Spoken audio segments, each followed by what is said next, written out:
Today we'll be doing experiment number 11. Experiment number 11, volumetric analysis of copper in copper ammonium sulfate.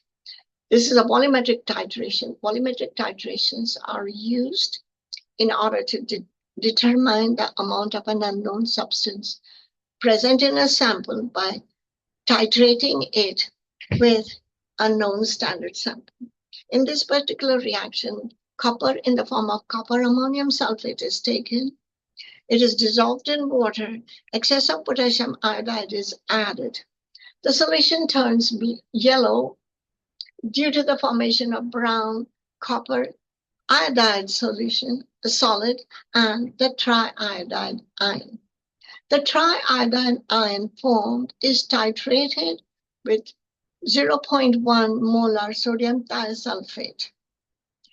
The thiosulfate reacts with the triiodide to form the tetrathionate ion H4O62- and releases 3 iodide ions. And this process is repeated till all the iodide ions are consumed.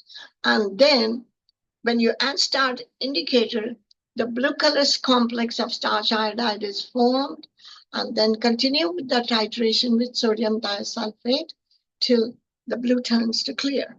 With this concept in mind and the experiment details, I'm going to share my lab with you.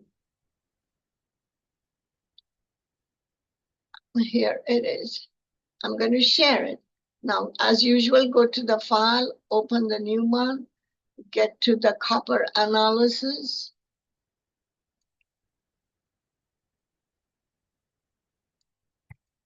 Volumetric analysis of copper to iron. Read the introduction very carefully so that you understand each of the expressions and the formula I use so that you have an idea how to write it down. But almost everything that I have said is there. And the only thing I did not mention is that as per the reaction, you can see that 2 moles of copper require 2 moles of thiosulfate. And therefore, from this, we can say that this is almost a 1:1 ratio. So if you know the moles of thiosulfate, then you can find the moles of copper. Once you know the moles of copper, you can find the grams of copper by multiplying it by 63.54, the atomic mass of copper. And then you can find the percentage. Now the procedure. Let's go to the procedure. It says place 1 gram. So get a beaker, 250 ml. Inside the beaker, we will add the required amount of copper sulfate.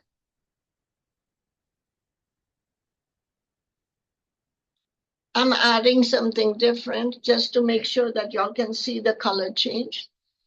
So I'm adding that. And then don't use my values because like I said, I'm just going to make sure that I can show you the experiment correctly because I've repeated this and in between it did not show up and I have to do it twice or thrice to make sure that everything is performed correctly. So stir the solution. Once the stirrer goes back, then right click on that and you add potassium, excess of potassium iodide. Please read the chemicals that you are adding. Otherwise, you will not get the reaction. As soon as you add it, the solution should turn yellow. Then next you go to the equipment, get a burette, 50 ml burette, fill it up with thiosulfate, 50 ml. So always the burette is filled up to, the content of the burette is 50, but the starting point of the burette is always 0. And so you can see that you have the stop clock. You can see the volume added is 0 and it starts at 0. Open it up and let the thiosulfate drain. Don't drain it too fast. I'm just doing it so that, because I've repeated it so many times now, so I can make out where exactly the reading did lie. So Make sure the solution turns pale yellow. And then as soon as it turns pale yellow, you're going to right-click the mouse and add the indicator. And here I'm going to, now it's fading up. You can see that.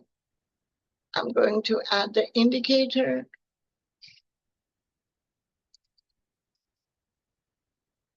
Add the indicator so that you can see the solution will turn blue. Then continue to drop by drop add. Watch the color carefully. So in between, I'm not recorded anything. And so you can see that the color is fading from blue.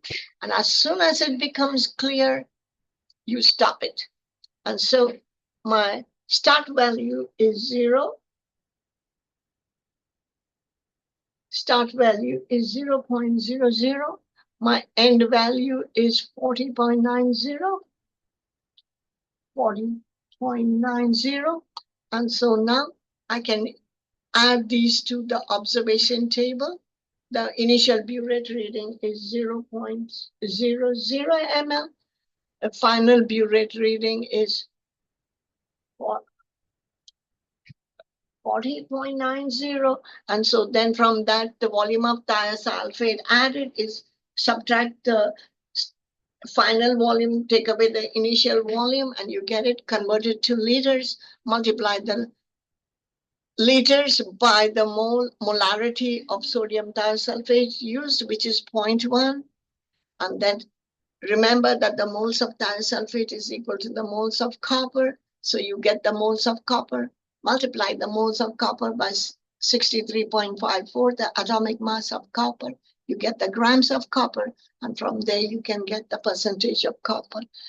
Remember, repeat the experiment thrice, and then for each reading, get the pictures, the data sheet, so that an instructor can correct it correctly and not penalize you, to make sure that you've recorded correctly, and then complete the result discussion and conclusion and the homework.